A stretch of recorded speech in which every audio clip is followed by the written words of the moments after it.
Monte. Edmond Dantes stood proudly at the front of the ship Pharaon as it entered the port of Marseille. The wind pushed the sails, the sea sparkled in the sunlight, and sailors hurried across the deck. For Edmond, this was not just another journey. It was the beginning of a new life. He was only 19 years old, but already the first mate of one of the finest ships of his company. His heart was full of hope and dreams, for he carried good news for both his employer and his family. The Pharaon had sailed from Smyrna, then stopped in Naples, and was finally returning to Marseille. On the voyage, the ship's captain had fallen gravely ill. Edmond, young and ambitious, had taken command. All hands ready. We hold course for Marseille. He navigated storms, negotiated with traders, and brought the ship safely home with its cargo untouched. His skill and bravery impressed everyone on board. Even the old sailors, who at first had doubted him, now spoke of him with respect. As the ship neared the dock, a small crowd gathered to welcome it. Merchants, port workers, and families waited impatiently. Edmond felt his heart beat faster, for among the crowd stood the two people he loved most. His father, an old man who had given everything for his son. And Mercedes, the beautiful young woman who was promised to him. The ship anchored, and Edmond gave sharp, confident orders. Lower the sails. Prepare the ropes. Secure the cargo. And the sailors obeyed with speed. When the gangplank was lowered, Edmond ran down, eager to embrace his father and Mercedes. His father held him tightly, tears in his eyes. Mercedes smiled, her dark hair shining in the sunlight, her eyes full of love. Edmond, she whispered, you are safe. I prayed for you every day. I am safe, and more than that, I bring good news. The captain has died, but the owner, Monsieur Morel, has promised to make me captain of the Pharaon. 19! I shall have my own command. His father's hands trembled as he held him. Captain, my son, you make me proud. Mercedes lowered her eyes modestly, though joy filled her heart. To be the wife of a captain meant security and honor. She dreamed of a small home near the sea, children playing by the shore, and a future bright with happiness. You have shown courage and wisdom beyond your years. The Pharaon is yours to command, Edmond. Serve me faithfully, and you shall rise even higher. The crowd cheered, and Edmond felt as if the whole world celebrated with him. Yet, while most smiled, not every face was full of joy. Hidden among the crowd was Fernand Mondego, a fisherman from Catalonia. He stood silently, his fists clenched, his eyes burning with jealousy. For Fernand loved Mercedes too, and he had long dreamed of marrying her. But she had chosen Edmond, and Fernand's heart was filled with anger and envy. Another man, Danglars, the ship's purser, also looked at Edmond with bitterness. During the voyage, Edmond had been promoted above him, and Danglars could not forgive this humiliation. To see a 19-year-old boy given the command of the Pharaon was, for him, an insult. His lips curled into a thin smile as he muttered to himself, "Captain Dantes, we shall see how long that lasts." Unaware of the hatred growing around him, Edmond walked proudly through the streets of Marseille with his father and Mercedes at his side. They visited his father's small home, where Edmond discovered a painful truth. His father had lived in poverty while he was away. Out of duty, the old man had repaid a debt of money that Edmond owed to a neighbor, leaving himself almost nothing to eat. Edmond was heartbroken, but he quickly gave his father all the wages he had earned. From now on, you will want for nothing.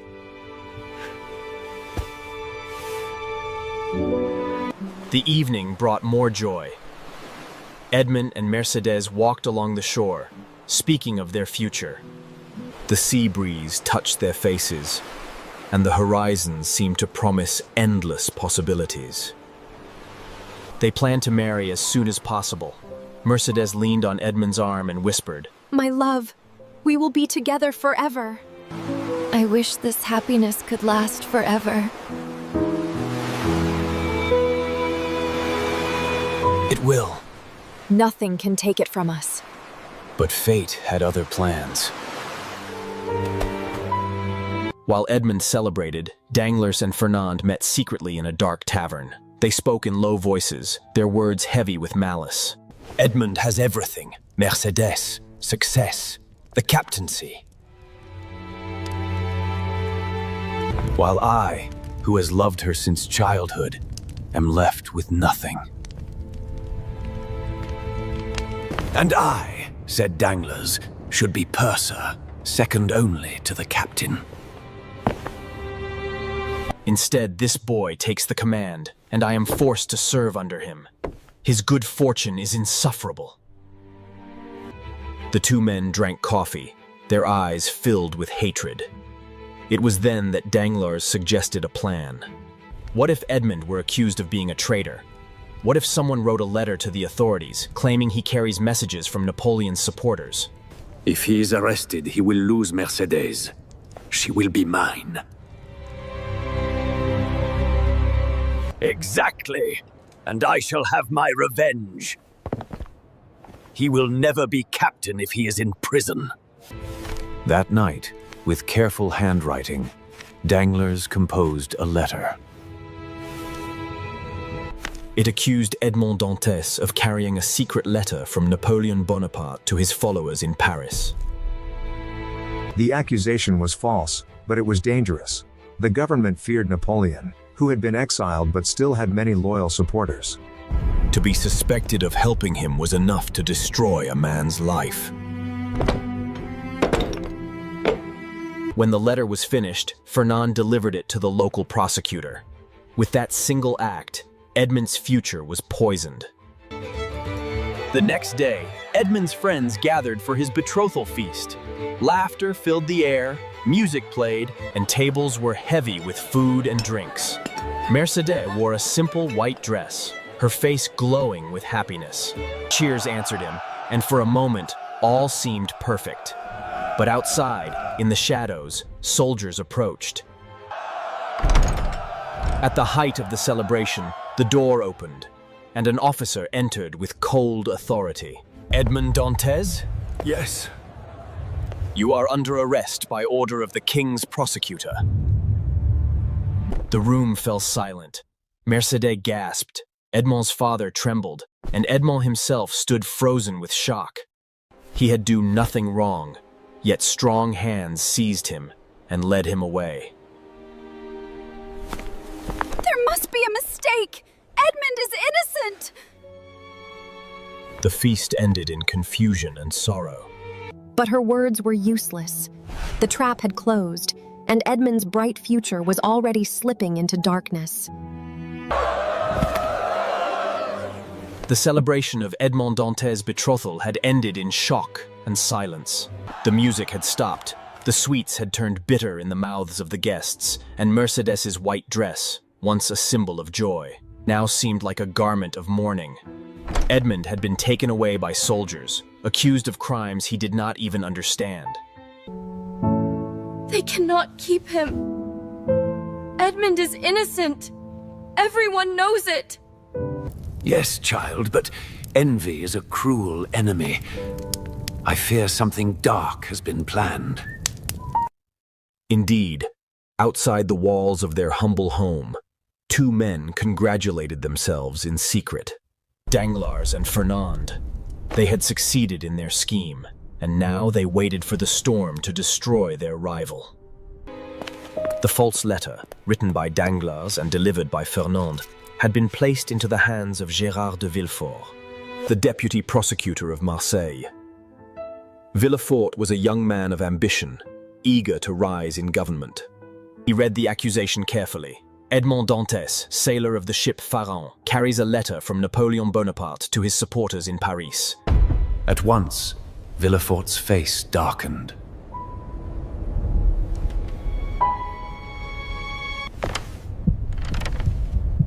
Though many such letters had been rumored, this one carried danger. The country was ruled by King Louis VII, restored to the throne after Napoleon's defeat. Any hint of Bonapartist activity was treated as treason. To protect the king, men had been executed for far less. Bring this Edmond Dantes before me. We shall see what truth lies behind his smile. Edmond was taken into a cold, stone room. His hands were bound, but his spirit was unbroken. He stood tall before the deputy prosecutor, confused but not afraid. Monsieur Dantes, you are accused of carrying a letter from the exiled Emperor Napoleon to his supporters in Paris. What say you? A letter? Yes. I was given a letter on the island of Elba by the dying captain of my ship. Do you know to whom this letter was addressed? No, monsieur. I only know it was to be delivered in Paris. I wished only to keep my word to my captain. I am a sailor, not a politician. The sincerity in Edmond's voice would have touched any fair-hearted judge. But Villefort's ambition clouded his sense of justice. For when he broke the seal and read the letter, he discovered a terrible truth. It was addressed to a Bonapartist leader, his own father. If the letter became public, Villefort's family name would be ruined and his career destroyed. His heart pounded as he faced the young sailor.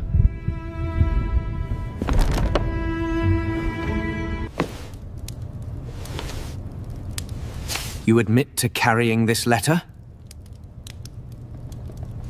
Yes, but I swear to you I had no idea of its contents. I would gladly burn it if it causes harm. Villefort studied Edmond for a long moment. He saw the honesty, the innocence, the youth. Part of him longed to release the boy and clear his name, but his ambition refused. Edmond Dantes, you have confessed to carrying a letter from the enemy of the king. For this, you are guilty of treason. Guards, take him to the Château d'If. No! I am innocent! Please, listen to me, God! But his words were drowned by the clanging of the prison doors. When the news spread that Edmond had been imprisoned, shock and disbelief filled Marseille. Mercédès refused to believe it. She went from door to door, pleading with officials, crying out that Edmond was no traitor. He knows only ships, sails, and the sea. The government was afraid of Napoleon's return, and in their eyes, any man accused of serving him was already guilty. Edmond's father grew weaker with grief. He had only his son in the world, and now even that comfort had been torn from him. He sat for hours by the window, staring at the sea, whispering Edmond's name. Meanwhile, Danglars and Fernand celebrated quietly. Danglars smiled to himself, imagining the Pharian under his influence now, that Edmond was gone. Fernand, though, cared only for Mercédès. He visited her daily, pretending to comfort her, but secretly hoping her despair would push her into his arms. Yet each time, Mercédès turned away, her loyalty to Edmond unshaken. I will wait for him. If he is in prison for 100 years, still I will wait. Her words cut Fernand's heart like a knife. Late at night, Villefort sat in his study, the letter spread before him.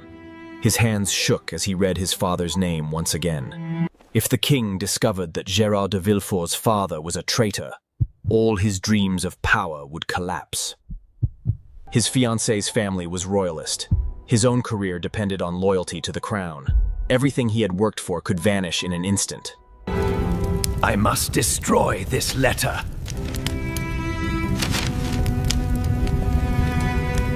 Then he whispered, Farewell, Edmond Dantès. You are sacrificed for my future. At dawn, soldiers dragged Edmond from his cell. Shackled and pale, he was pushed into a small boat that carried him across the waters of Marseille. He looked desperately at the city. The city. The port where he had dreamed of being captain. The house where his father waited. The streets where he had walked with Mercedes. Every sight pierced his heart like a blade. Where are you taking me? To the Château d'If.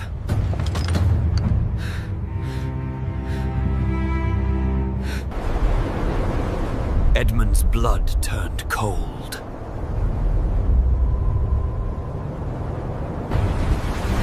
The Château d'If was a fortress prison built on a rocky island. infamous for housing traitors and prisoners. Few who entered its gates ever returned.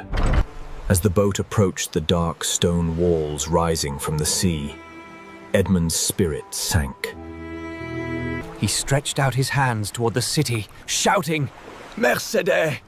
Father! Help me! But no voice answered, only the crash of the waves against the rocks. As the iron doors shut, he felt the world of freedom and love slip away, leaving only hollow pain within him.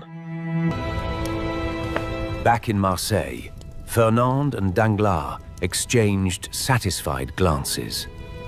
Dantès is gone. The sea has swallowed him, though he lives still. Fernand nodded, his eyes fixed on Mercedes from a distance. His spirit lived on in the heart of Mercedes. And now she will be mine, and no chains could break that bond. But deep in his heart, he knew the truth. Though Edmond was imprisoned, the night of Edmond Dantès' arrest remained etched in the memory of all who had gathered to celebrate his betrothal. What should have been the happiest evening of his young life had become a nightmare. The music had stopped, the laughter had died, and soldiers had led him away as though he were a criminal. The faces of his father and Mercedes, full of terror and disbelief, haunted him as he sat alone in his cold prison cell.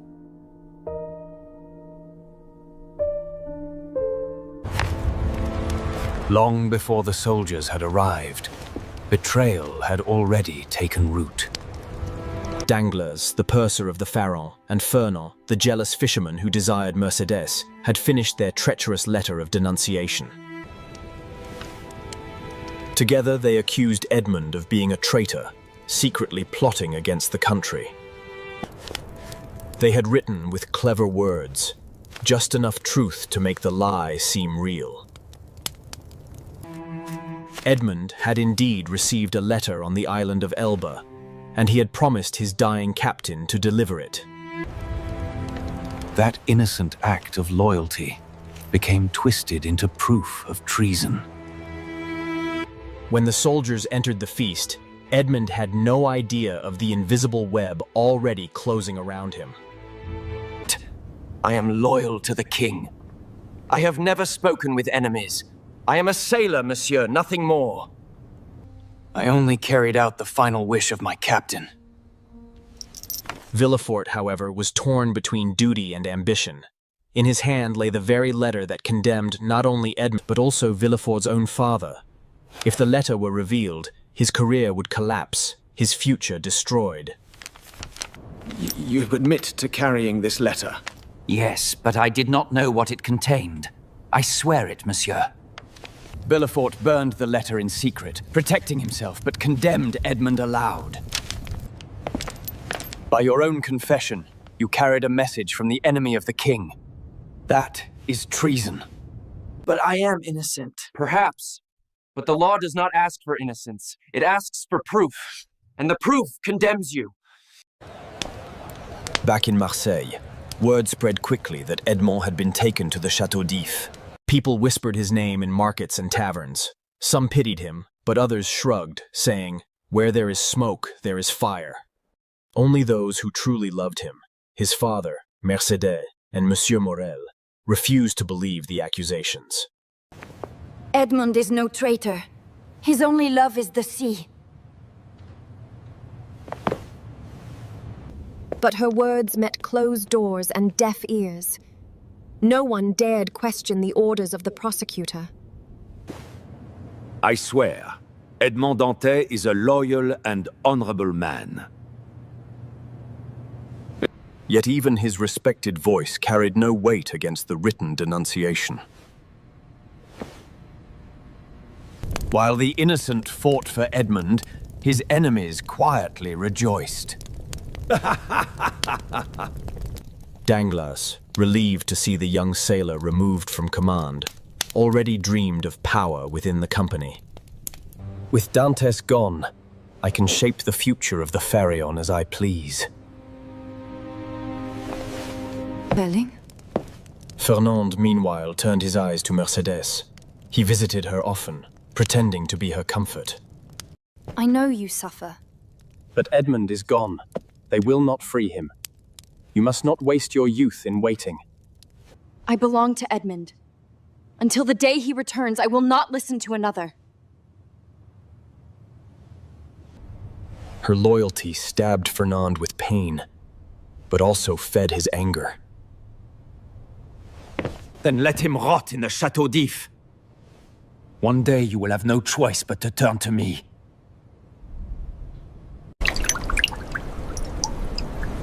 In the Château d'If, Edmond experienced the slow death of hope. The prison was a fortress of stone, standing on a lonely island, its windows barred and its corridors damp with sea air. There is a mistake. I am innocent. All here say the same, young man. Yet they remain. Edmund was dragged through a long corridor lit only by torches. The smell of salt and mildew clung to the air. Guards mocked him as they pushed him into a narrow cell with a straw bed, a Brucken jug for water, and walls damp with cold. This is your palace, Captain. The word captain, once a promise of honor, now sounded like an insult. He collapsed on the straw, covering his face with his hands. In a single day, he had lost his freedom, his father, his love, and his future. He cried out to the heavens, "Why am I here? What crime have I committed?" But the stones gave no answer. Days passed into weeks, weeks into months. Edmund's youthful energy drained away. He counted the stones in his cell, traced patterns in the cracks of the wall, and listened endlessly to the sea pounding against the rocks outside. At times he shouted his innocence into the darkness, but no one listened. His only visitors were the guards who brought him bread and water.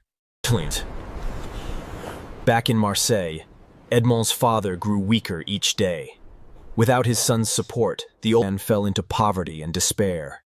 He refused food, his only comfort the memory of Edmund's voice. I tried to save him. But sometimes, grief is stronger than charity. Your son is innocent. I swear to you I will not abandon him. Tell my Edmund that I loved him. Soon after, his frail heart gave out, and he died alone, whispering his son's name. For Mercédès, each day with Edmond was torture. She waited at the shore, gazing at the island prison across the water. as if her eyes could pierce the walls and reach him. She prayed constantly for his return, refusing every suggestion that she should forget him. Her beauty and loyalty only increased Fernand's obsession.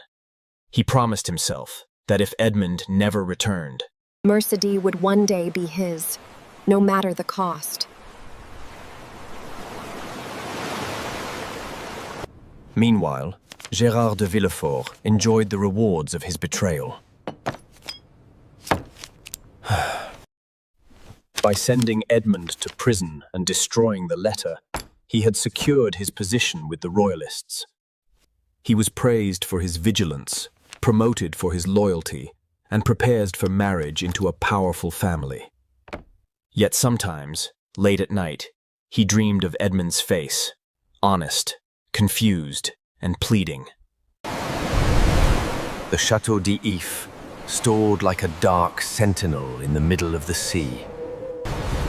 Its heavy walls rose from the rocks, defying both waves and storms. Where prisoners disappeared into silence and rarely returned.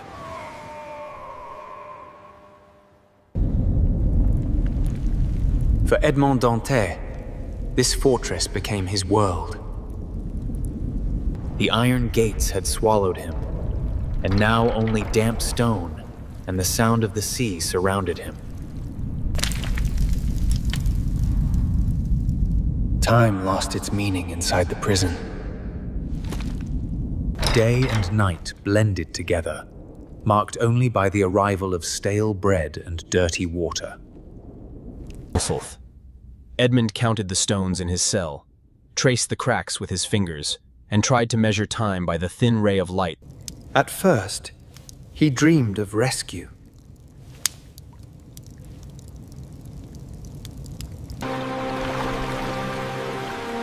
He imagined that Monsieur Morel would save him. That Mercédès would plead for him. That Villefort would confess his mistake. You know. But weeks turned into months, and no one came.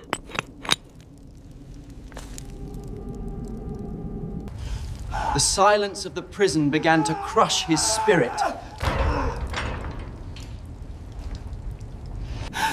Sometimes they answered with cruel jokes. Yes! Yes! Everyone here is innocent! Hunger gnawed at him, loneliness consumed him, and despair whispered dark thoughts into his ear. Perhaps it is better to die, he told himself. He considered starving himself, ending his pain. One evening, as Edmund lay in hopeless silence, he heard it again, a faint, a strange sound. Ah, steady scratching sound. It seemed to come from beneath the floor, like claws against stone. At first, he thought it was rats, but the rhythm was too deliberate. His heart leaped. He tapped lightly on the stone with a piece of broken jug. The scratching stopped, then resumed more quickly, as if in answer. Edmund cried out with joy. He was not alone. From that moment, hope returned to his soul. Night after night, Edmund listened to the mysterious digging. Slowly, patiently, he began to loosen the stones in his own cell to help. He tore at the walls with his bare hands, using iron nails from his bed as tools. His fingers bled, but he felt alive again.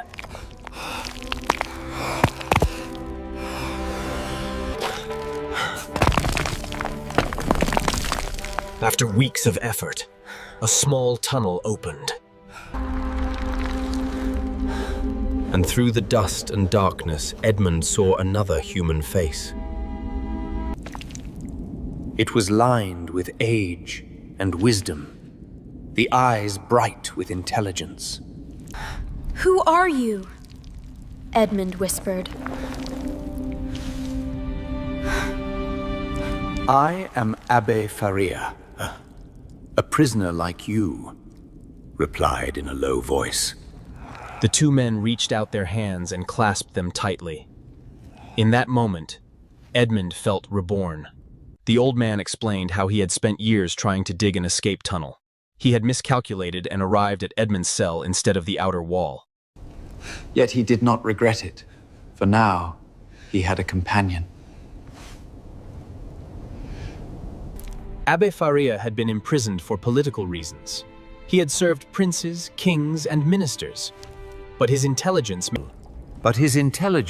made him dangerous to powerful enemies. Yet instead of losing hope, the priest had turned his prison into a school. He had written books in his memory, solved problems in his head, and taught himself new sciences by sheer thought.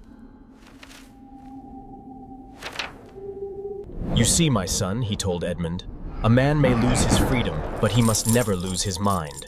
That is the true prison. Edmund listened with awe. He had been a sailor, skilled at reading the winds and the waves, but untrained in books. Edmund listened with awe.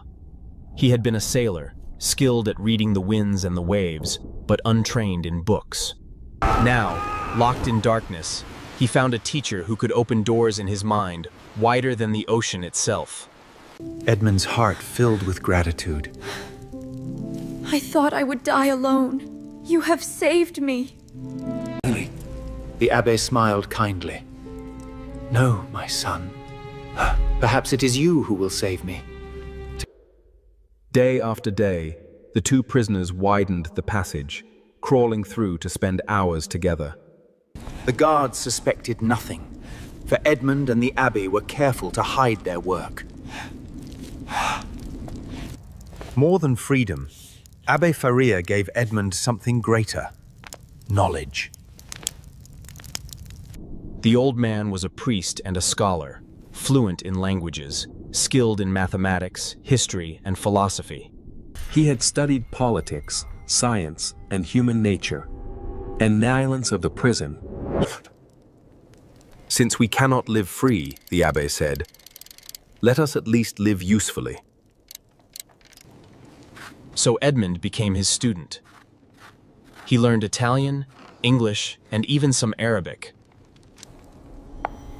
He studied history and geography, science and strategy. Once simple and youthful, grew sharp and disciplined.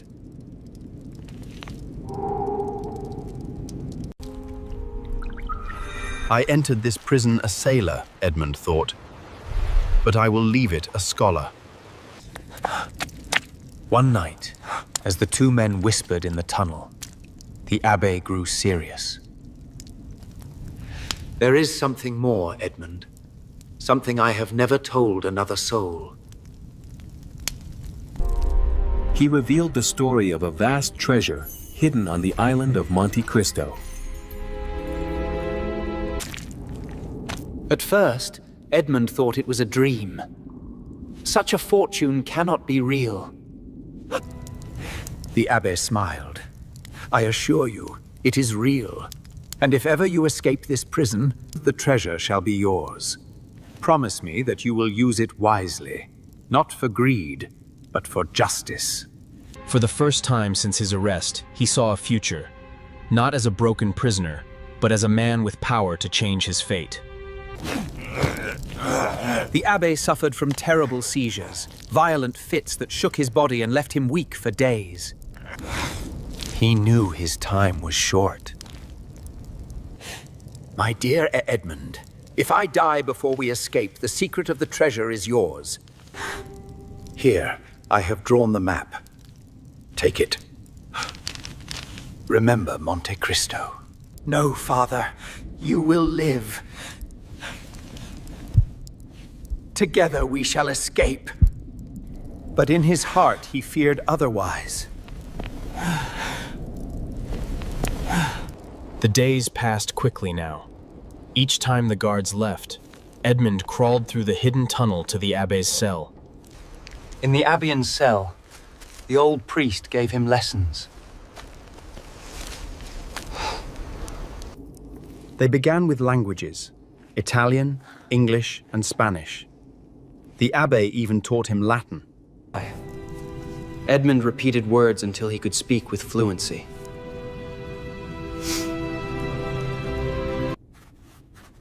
Then came history and geography. Faria traced maps of Europe on the dusty floor.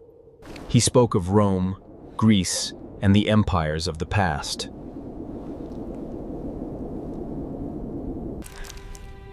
Though his body was trapped, his mind traveled across continents and centuries. Mathematics followed. Numbers, geometry, and astronomy. Edmund learned how to measure the stars, how to calculate distances, how to reason with logic. You see, knowledge is power. If you escape this place, the abbe said, you will not be only a free man, but a man armed with wisdom. And so, in the silence of the prison, wisdom rebuilt the man who would one day reclaim his destiny. I entered this prison a sailor, Edmund thought, but I will leave it a scholar.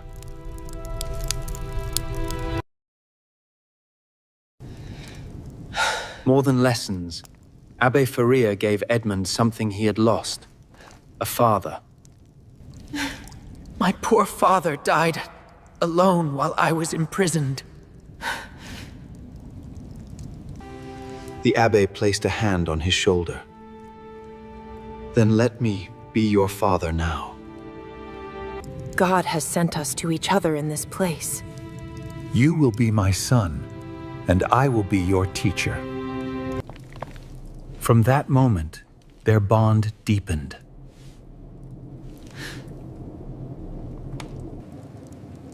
Edmund found in the abbe not only knowledge, but love, patience, and guidance. With Faria's help, Edmund began to examine the events that had led to his imprisonment. The abbe listened carefully as Edmund recounted his arrest, Villefort's interrogation, and the mysterious letter. The old priest's sharp mind connected the pieces. Do you not see? It was not chance. It was a plot. It was a plot. Danglars, who envied your promotion. Fernand, who desired Mercedes. Villefort, fearing the letter would expose his father. Each man had something to gain from your ruin. Edmund's eyes widened. Until now, he had thought it was just a mistake. But hearing the priest's explanation, he understood the truth. He had been betrayed. His heart burned with anger, but the abbé placed a firm hand on his arm. Do not let hatred consume you, my son. Knowledge and patience are stronger than rage. One day, justice will come. But it must be guided by wisdom. The abbé smiled. Because I see in you a good heart. You were betrayed, yet you remain noble. God has chosen you for this destiny. But even as hope grew, Edmund noticed the abbé's health fading. Terrible fits seized him, leaving him pale and trembling. His strength weakened, and though he smiled bravely, "Do not be afraid. I will care for you as you cared for me." No, my son. My time will soon end. But your life is just beginning. You must prepare for freedom and for the treasure. He gave Edmund a small piece of parchment, carefully hidden in the lining of his clothes. On it was the secret map of Monte Cristo. Edmund pressed it to his heart. Together they continued to dig.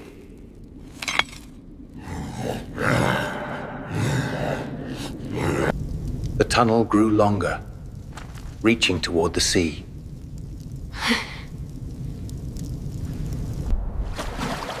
They planned to escape side by side, swimming to the shore, then sailing away. But one night, as they worked, the abbé collapsed, gasping for breath. Edmund lifted him in his arms, but the priest's face was pale, and his voice weak. My dear Edmund, promise me that you will not give in to despair. Live, escape, and use the treasure for justice. I promise. The abbé knew the end was near. In his final days, he spoke not of riches, but of wisdom. Remember, my son, true greatness is not in wealth, but in how you use it. The world is full of men who destroy, but few who build. Forgive when you can, but punish when you must. Above all, never lose your soul in the fire of revenge. Edmund listened carefully, memorizing each word as if it were sacred scripture.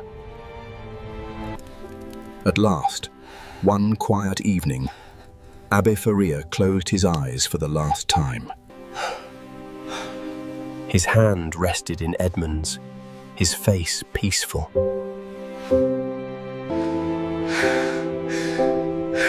Edmund knelt by his side, his heart breaking. Father, teacher, friend, what will I do without you? Yet even in death, the old priest's presence remained. His love and his secret had transformed Edmund from a simple sailor into a man of learning, purpose, and destiny. Edmund wiped his tears, clutching the map of Monte Cristo. I will escape. I will live, and I will honor your name. Edmond Dantes had lost his only friend. The death of Abbé Faria left him in deep sorrow. The priest had been his teacher, his father, and the light in his long years of darkness. But along with grief, Edmund felt a new power rising in his heart, a sense of duty, hope, and determination. For several days, Edmund sat in silence in his cell, holding the small parchment the abbé had left him. Each time he read the paper, his mind filled with visions. Mountains of gold, bags of silver, boxes of jewels, rare statues, and crowns once worn by princes. At first, Edmund thought it was a dream, too fantastic to be real. But the abbé was never a liar or a fool. If he had spoken of the treasure, then it truly existed. Edmund swore he would find it. This treasure, he whispered to himself in the darkness, is not for greed. It is the tool given to me by God. With it, I shall reward the good and punish the guilty. Do not let hatred consume you. Use the treasure for justice, not for vengeance alone. He repeated those words often, as if they were a prayer. Danglars, Fernand, Villefort, those names echoed in his mind. Each man had stolen his youth, his love, and his freedom. But Edmund forced himself to wait. First escape. Then treasure.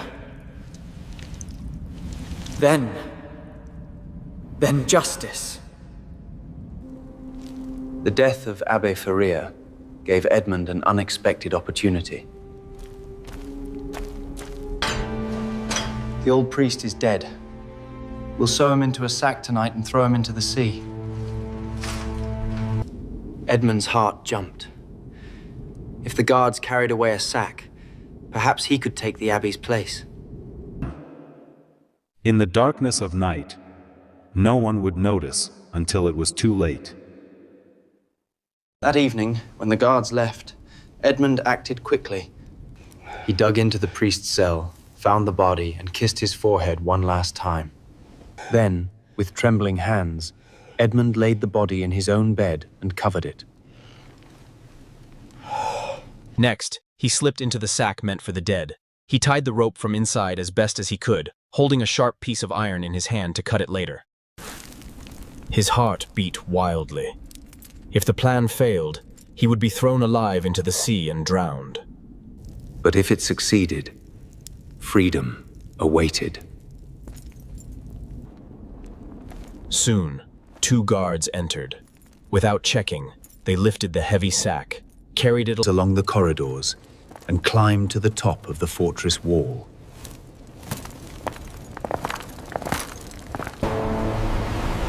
Edmund felt the cold night air and heard the waves below.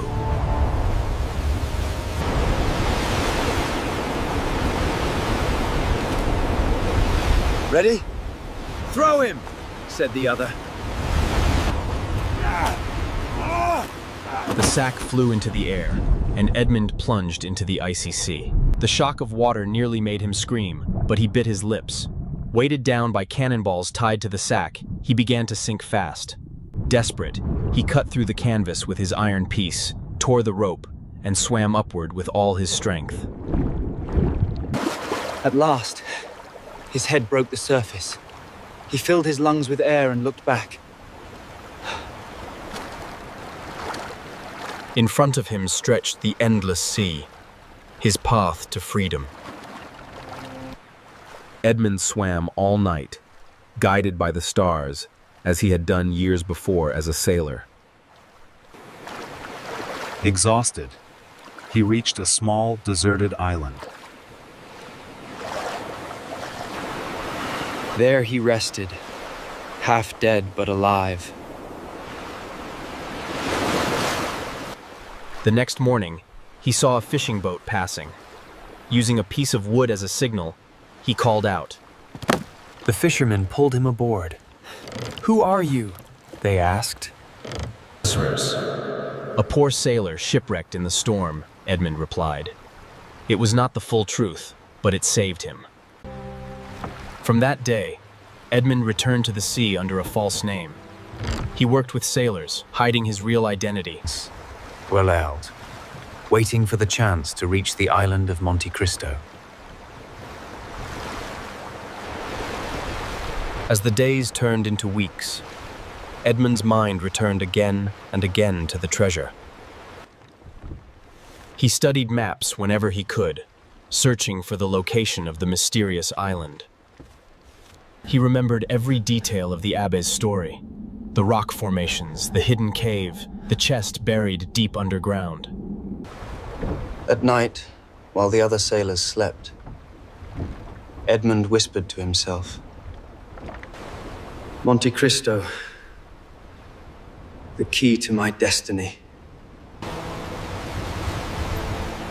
It was not easy to reach the island. Ships did not often pass there. And Edmund could not openly ask without raising suspicion. So he waited, sailing from port to port, gathering money and supplies. At last, luck came. A smuggler's boat he had joined decided to land near Monte Cristo to hide goods. Edmund's heart raced. The time had come. Monte Cristo appeared on the horizon, like a sharp tooth rising from the sea. Its cliffs were dark and steep, and no one lived there.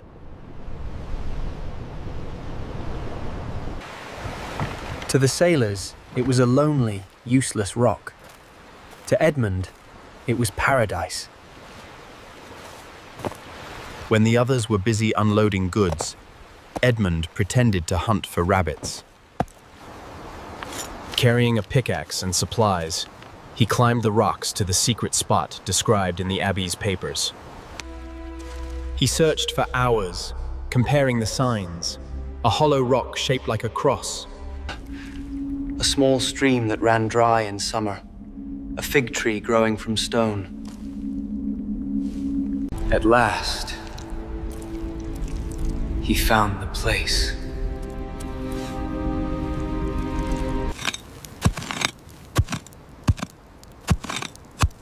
Edmund's hands trembled as he dug. The ground was hard, but his strength was fueled by hope. Soon, his pickaxe struck something solid. A wooden chest, bound with iron. With a cry, Edmund pulled it free. He broke the lock, lifted the lid, and gasped. Inside lay mountains of gold coins, silver bars, diamonds that sparkled like stars. Rubies red as fire, emeralds green as the sea. Statues carved in marble, crowns decorated with jewels, and weapons made of shining steel filled the chest. It was more than treasure. It was a kingdom in a box. At that moment, Edmond Dantes, the poor sailor, died, and a new man was born, the Count of Monte Cristo. He would reward those who had been kind, such as his faithful friend Morel, and he would punish those who had destroyed his life. The sea had carried him from prison to freedom. The treasure of Monte Cristo would carry him from despair to destiny. The sea was now his road. Edmond Dantes had left behind the terrible walls of Château d'If and stood reborn as a free man. His heart still carried scars from years of suffering, but his spirit was unbroken. Freedom tasted sweet, but he knew it was only the beginning of a new sailor. After escaping, Edmund worked on different ships under false names. He had the strong body of a sailor and the sharp mind of a leader, so no captain refused his help. He learned quickly, stayed quiet, and never spoke of his past. In those days, he was cautious. He was not yet ready to show himself to the world as Edmond Dantes. If people knew his name, Villefort the prosecutor, Danglars the jealous clerk, and Fernand the false friend might hear of his survival, they would try again to destroy him. So Edmund waited. He used his time at sea to collect information about ports, routes, and politics. Every new detail was a tool for his future. One evening, Edmund joined a group of smugglers sailing between Italy and Corsica. They carried secret goods and sold them without paying taxes.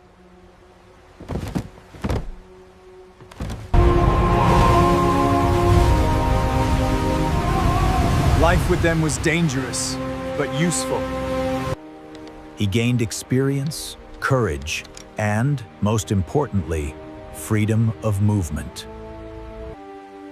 It was with these smugglers that he returned to the island of Monte Cristo. The men thought it was only a hiding place for their cargo remnant. Edmund knew it was the key to his destiny. He pretended to be interested only in hunting on the rocky island. But when left alone, he dug deep and uncovered the treasure of the Spada family. Edmund could hardly believe his eyes when he opened the chest full of gold and jewels. The treasure was greater than his wildest dreams. Suddenly, he was no longer a poor sailor or an escaped prisoner. With such wealth, he could buy ships, houses, clothes, titles, even respect. He remembered Abbe Faria's words. This treasure is yours. Use it wisely. Edmund swore that day to become someone new. Edmond Dantes was the name of a victim. Now he would choose another name, one that no man could stain with lies. The Count of Monte Cristo.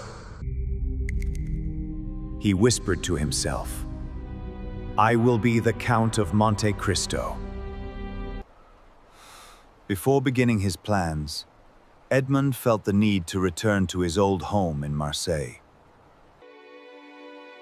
He wanted to see with his own eyes what had happened during his years in prison. When he arrived, dressed as a simple sailor, he walked the streets of his youth.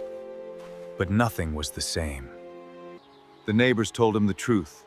His poor father had died of hunger and sadness soon after Edmund's arrest. We tried to help. Tears filled Edmund's eyes. His heart burned with both grief and rage. They killed him as surely as if they had struck him with a knife, he thought. Then he asked about Mercedes, his beloved fiancée. Have you seen Mercedes? She left with Fernand Edmond. The neighbors told him she had waited for a while, but believing Edmund was guilty or dead, she had married Fernand. Together, they had moved into a fine house.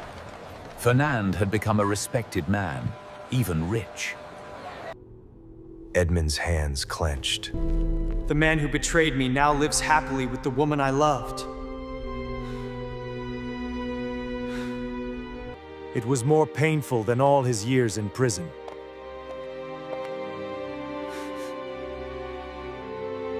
Not everything was lost. Edmund visited the shipping company of Morel, the kind shipowner who had always trusted him. He learned that Morel had fallen into debt and was close to losing his business. Edmund, still in disguise, secretly used part of his new fortune to save Morel's company. He wanted to reward loyalty, just as he planned to punish betrayal. This small act gave him strength. He knew now how he would live, as an invisible hand of justice.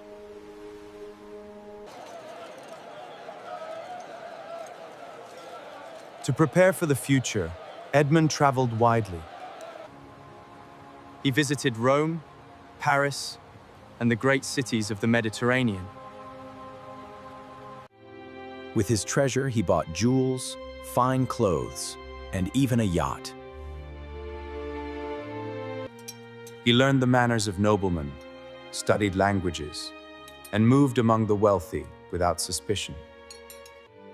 Soon, he was no longer a poor sailor in appearance, but a gentleman of mystery. In every port, he used different names. Sometimes he was a rich banker, sometimes a merchant, sometimes a sailor again. Each mask taught him something new about people, their greed, their fears, and their secrets. But in his heart, he remains the same man, Edmond Dantes, betrayed and wronged, waiting for the right time to strike.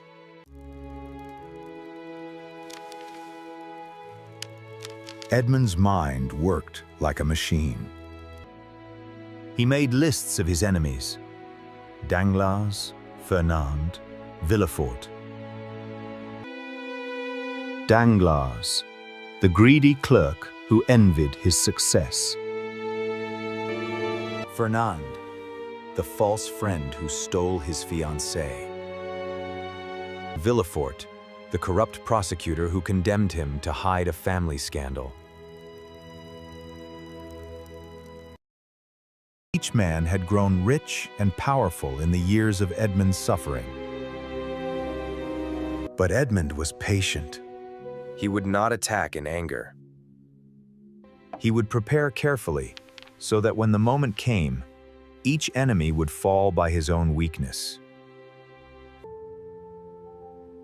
Still, there were moments of doubt.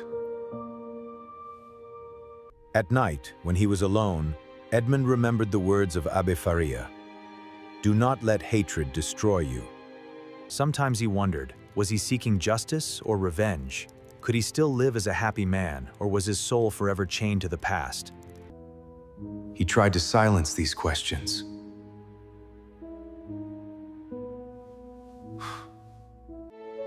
He told himself he was the instrument of justice, chosen to reward the good and punish the guilty. But deep inside, Edmund felt the dangerous fire of revenge growing stronger every day. Finally, after years of preparation, Edmund was ready. He no longer looked like a sailor, but like a nobleman of ancient blood. His clothes were rich but elegant, his manners refined, his voice calm and controlled. He had built an identity that could not be questioned. To the world, he was now the Count of Monte Cristo, a man of great wealth, mysterious origins, and powerful influence. With this mask, he could move freely in high society. He could meet his enemies face to face, and they would not recognize the poor sailor they had betrayed. The hunter was ready, and the prey did not even know danger was near.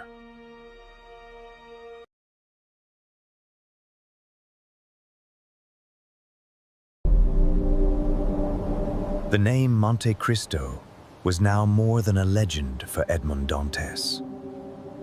It was a symbol of destiny. The treasure of the Spada family had already lifted him from misery to power. But the island itself became his refuge, his secret base, and the birthplace of his new identity.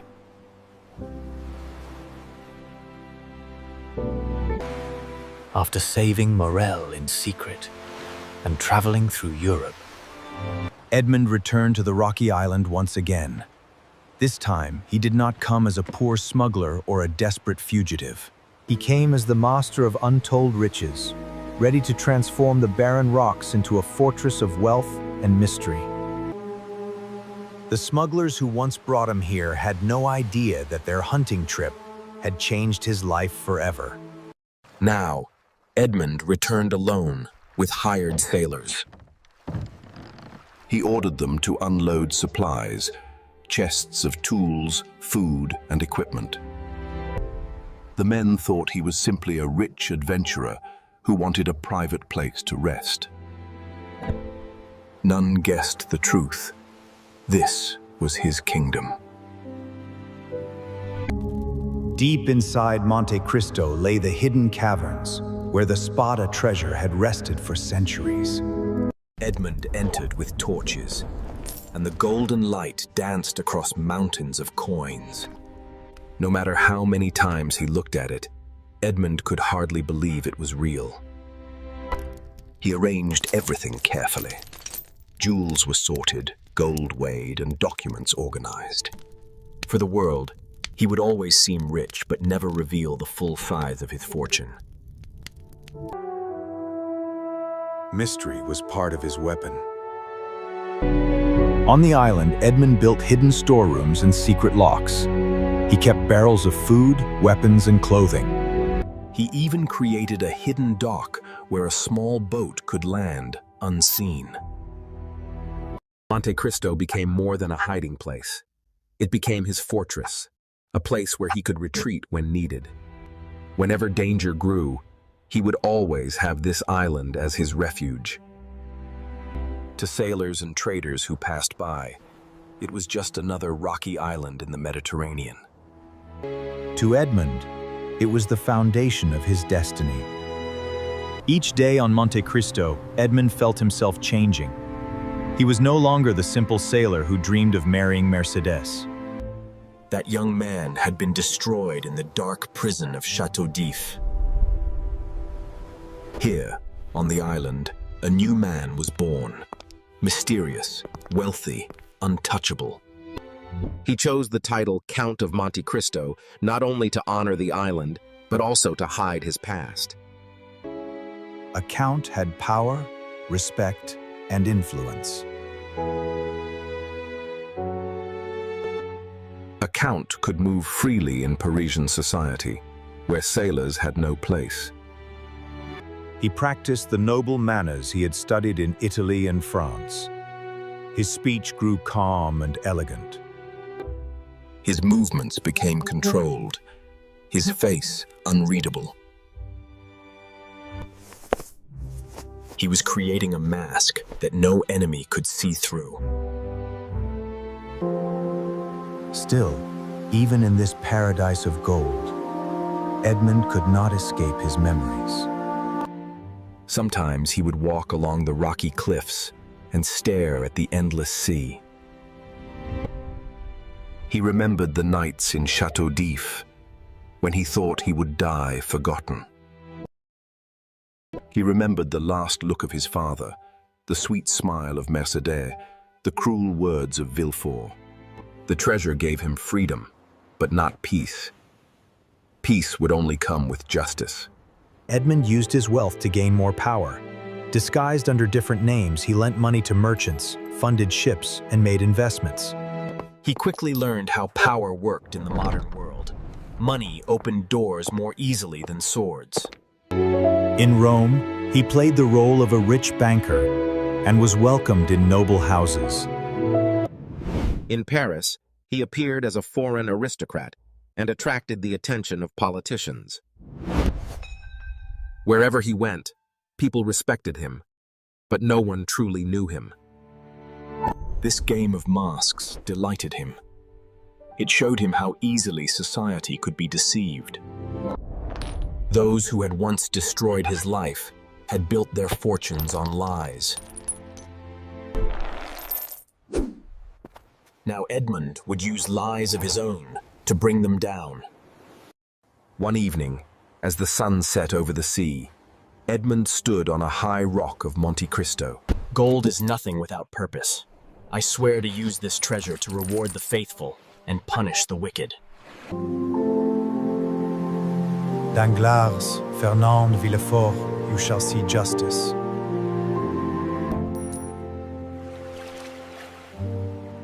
I am no longer Edmond Dantes. The waves carried away the gold, but his words echoed in his heart. The oath gave him strength.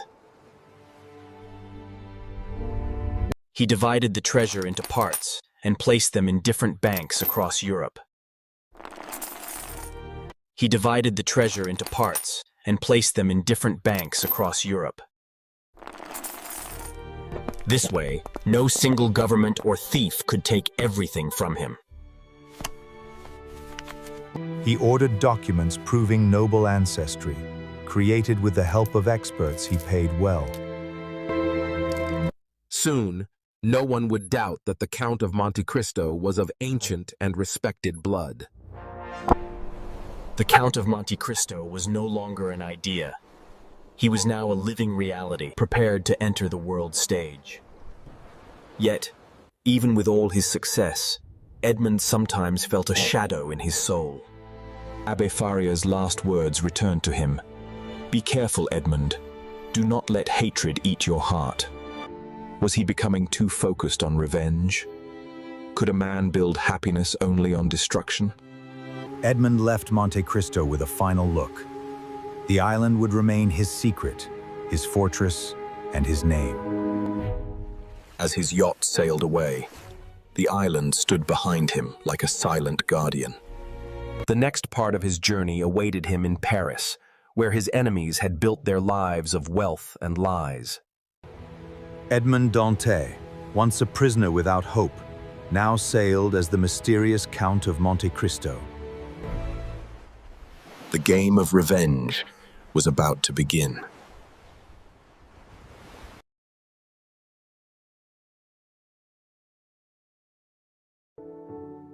The world now knew Edmond Dantes only by a different name, the Count of Monte Cristo. The poor sailor had disappeared forever, buried in the darkness of Chateau d'If. In his place stood a man of elegance, mystery, and unlimited wealth. When Edmund's luxurious carriage rolled through the streets of Paris, people turned their heads. They whispered about the foreign nobleman who had recently arrived from the East, bringing jewels, fine horses. Paris was a city where appearances mattered. To survive, one needed money, connections, and an old family name. The Count had all three. At least, he made it seem so. He rented a magnificent house in the Champs-Élysées, filled it with rare paintings, rich carpets, and shining silver. His servants wore elegant uniforms. No one doubted his fortune, but few could discover its true source. This mystery only increased his fame. Edmund understood that to win his secret battle, he needed more than wealth. He needed to play roles, to wear masks. At times, he appeared as the mysterious Count, charming and untouchable. At other times, he disguised himself as an Italian priest, Abbe Busoni, to gather information. He also used the identity of Lord Wilmore, an English nobleman known for acts of generosity. Each mask gave him access to different worlds: Sauvers, the aristocracy, the business community. The Count soon learned what had happened to the men who betrayed him. Danglars, once a jealous ship clerk, had become a wealthy banker. He now lived among Paris's richest, proud of his success. Fernand, who stole Mercedes from him, was now Count de Morcerf, a respected soldier and politician. Villefort, the prosecutor who sent him to prison, had risen high in the legal world, with influence and honor. Caderousse, the neighbor who remained silent during Edmund's arrest, had fallen into misery, living as a greedy innkeeper and criminal. Each had built a new life, but Edmund saw them differently. To him, they were thieves of his youth and happiness. The Count's arrival in Parisian society caused a storm of curiosity. At dinner parties and salons, people spoke of his strange knowledge of the East, his endless fortune, and his mysterious character. Some feared him, others admired him, but all wanted to know him.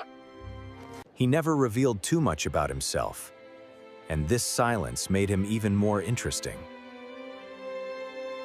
Mercedes, now Madame de Morcerf, also heard of the Count's arrival. When she first saw him from a distance, she felt a strange pain in her heart. The man's face seemed familiar, but 24 years of sorrow and change had hidden the sailor she once loved. The Count began using his money to test the weakness of Parisian society. He lent huge sums to Danglars and watched the banker become greedy and careless. More!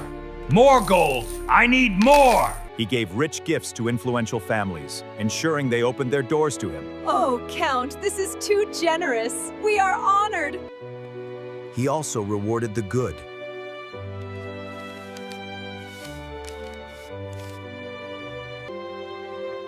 To Maximilian, he became a silent guardian, watching from the shadows. Edmund observed how every action with money reshaped the world around him. Edmund had learned that money was not just wealth. It was a weapon sharper than any sword. Before striking at his greatest enemies, the Count wanted to see what had become of Caderousse. Disguised as Abbe Busoni, he visited the man's inn. Caderousse lived poorly, filled with bitterness and greed. He confessed how he had witnessed Edmund's arrest years ago and had... The Count realized that some men destroy themselves without help. He decided Caderousse would not need punishment from him. His own choices would bring his ruin. The more Edmund played his roles, the more he felt himself changing inside. The warm-hearted sailor who once dreamed of a simple life was gone. He had friends, but he did not love them. He had admirers, but he did not trust them. His heart was no longer free. It was a prisoner of revenge. Still, when he saw Mercedes at a social gathering, something old awoke inside him. Her eyes were softer, older, and touched with sadness. For a moment, Edmund felt the pain of his lost love. But he quickly pushed the memory aside. The Count of Monte Cristo could not afford weakness. Soon, the Count's name spread through every corner of Paris. He was known for his sudden acts of generosity, like saving a poor family from debt. He also paid for a young artist's education.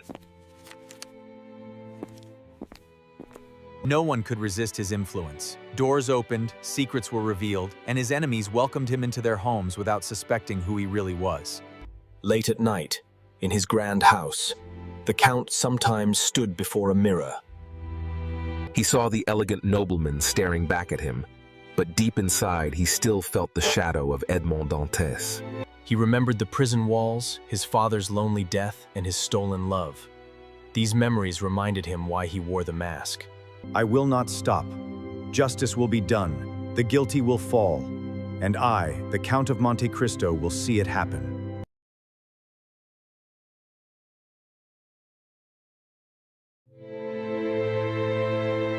For years, Edmond Dantes had dreamed of this moment. His wealth, his masks, and his patience had brought him into the homes of those who had betrayed him. Now the time had come. The Count of Monte Cristo would begin to strike. The first test was Caderousse, the greedy neighbor who had remained silent during Edmond's arrest. One stormy night, Caderousse tried to steal a diamond from a jeweler. In the struggle, he killed a man. Later, while trying to escape, he was stabbed by an accomplice. The Count, disguised as Abbé Busoni, visited him as he lay dying. The Count told him that his greed had destroyed him. With his final breath, Caderousse realized the truth. The priest was Edmond Dantes. The Count left silently. Justice had been served. Next came Danglars, the jealous ship clerk who had once accused Edmond of treason. Now he was a wealthy banker who cared only for money. The Count did not attack Danglars' body, but his fortune. Using his knowledge of finance, he led Danglars into lending enormous sums of money and then manipulated the market. At elegant dinner parties, the Count praised Danglars' wisdom, while secretly guiding him toward ruin. Soon, the proud banker found himself drowning in debts. The cruelest betrayal had come from Villefort, the prosecutor who had sent Edmond to prison to protect his own career. The cruelest betrayal had come from Villefort, the prosecutor who had sent Edmond to prison to protect his own career. Now the Count prepared a punishment worse than death. He would destroy Villefort's family honor. Through careful investigation, the Count uncovered Villefort's darkest secrets and slowly revealed them to society. Soon whispers of corruption spread through Paris. Villefort's reputation began to collapse. Inside his proud home, tragedy struck. His daughter Valentine was poisoned by his second wife. Villefort's mind broke. He wandered his house like a madman, unable to face the justice he had once denied Edmond. The most painful revenge was reserved for Fernand, once Edmond's best friend who had stolen Mercedes and risen to power as Count de Morcerf. During the war, Fernand had betrayed his commander, Ali Pasha, and sold him to the enemy.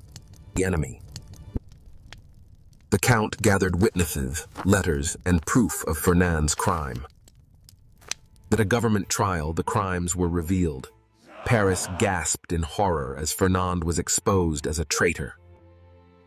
Mercedes stood pale in the courtroom as the truth about her husband was revealed. Albert challenged the Count to a duel, but Mercedes begged for mercy. The Count spared her son.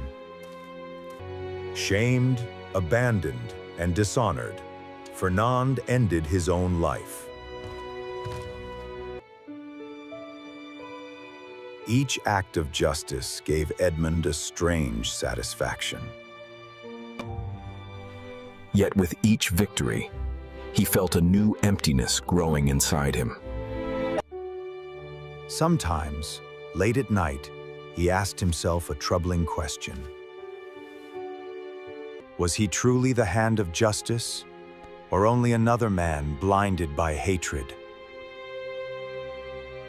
In the middle of darkness, one person reminded Edmund of goodness: Maximilien Morel. The Count watched him in secret and saw his honesty, courage, and love for Valentine. When Valentine was poisoned, the Count stepped in. The Count placed her in safety until she could be reunited with Maximilian. For the first time, Edmund used his power not for revenge, but for protection. Paris buzzed with rumors about the mysterious Count of Monte Cristo.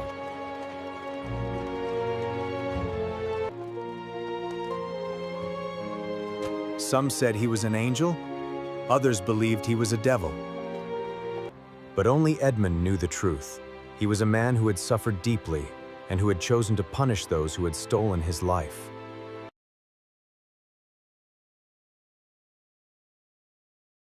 The storm that Edmond Dantes had carefully prepared for years now swept through Paris. Each of his enemies faced the weight of their own sins. Danglars, the banker who had once plotted Edmund's destruction, had finally reached the bottom of his ruin. His greed, encouraged by the Count's tricks, left him surrounded by debts and failures. In despair, Danglars tried to escape Paris with the little gold he still possessed. His flight ended in Italy, where he fell into the hands of the Count's allies, who robbed him of everything. For days he was kept prisoner, starved until his pride broke.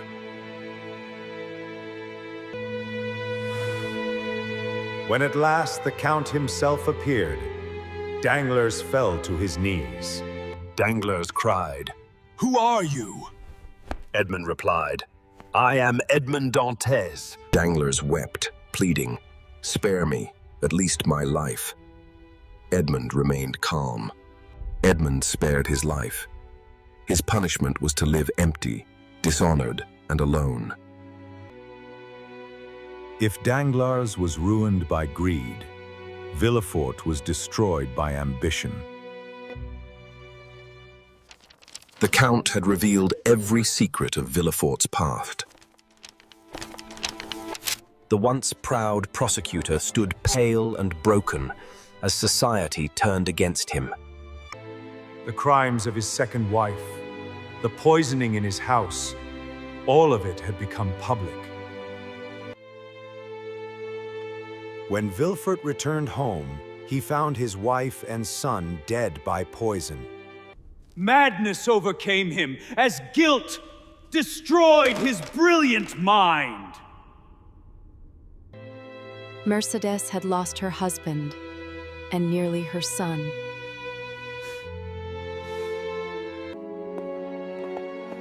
One evening, Mercedes visited the Count in secret. She asked if revenge had brought him peace. She warned him that justice without mercy becomes cruelty. While his enemies fell, Edmund found hope in the love of Maximilian and Valentine. Maximilian, son of the man who once tried to save Edmund, represented loyalty and honor. Valentine, innocent victim of poison, represented purity. In grief, Maximilian prepared to end his life. On the appointed day, Edmund revealed the truth. Valentine lived. When Maximilian saw her alive, he fell to his knees, overcome with joy. For the first time, Edmund smiled with hope instead of revenge. She lived now in quiet poverty, her son Albert beside her. The grandeur of the past had faded into silence and memory. Edmund could not give back the years they had lost, but he offered her the fortune Fernand had left behind. Mercedes refused gently. She needed no fortune. She wished only for his peace. Before leaving Paris, Edmond returned one last time to Mercedes. Today. Her forgiveness broke through the walls of anger around his heart.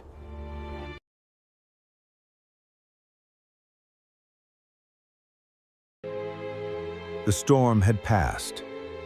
Paris no longer whispered about the mysterious Count of Monte Cristo. His enemies were destroyed, their power and pride reduced to dust. Yet Edmond Dantès felt no triumph in his heart. In his luxurious house, Edmund sat alone. Around him were treasures collected from across the world. Gems, gold, works of art. Yet all seemed lifeless. He thought of his father, of Mercedes, of the sailor he once was.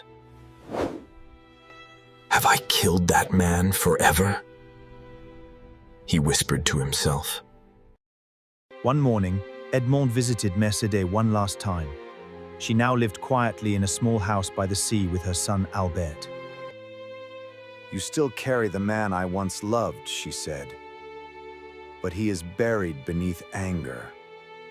I have punished those who betrayed me, but I do not feel free. Instead, I feel more chained than ever. Then let go of hatred," she urged. "You cannot bring back the past, but you can still choose the future."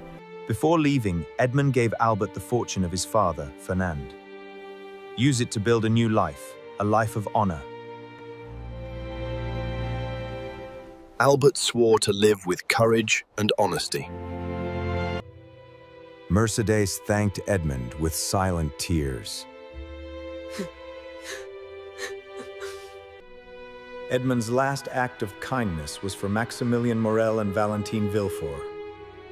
He had saved them both, Valentine from poison, Maximilien from despair. He brought them to his island home, Monte Cristo itself. There, in the gardens filled with sunlight, he revealed the truth. You were the light that saved me from darkness. Through your love, I have learned that mercy is greater than revenge. On the island, Edmund made his final decision. The fortune of Monte Cristo will be yours. Gold has no meaning without love, and revenge brings no peace. Only freedom remains. Wait and hope. Edmund boarded his ship, the yacht of Monte Cristo. With him was Haydée, the daughter of Ali Pasha, whom he had once saved from slavery. As the sails caught the wind, Edmund turned to her. Haydée, I have nothing left but you. Will you walk with me into this new life? She answered with quiet certainty. Forever. Together they sailed away, leaving behind the prisons of the past, the ruins of Paris, and the ashes of revenge.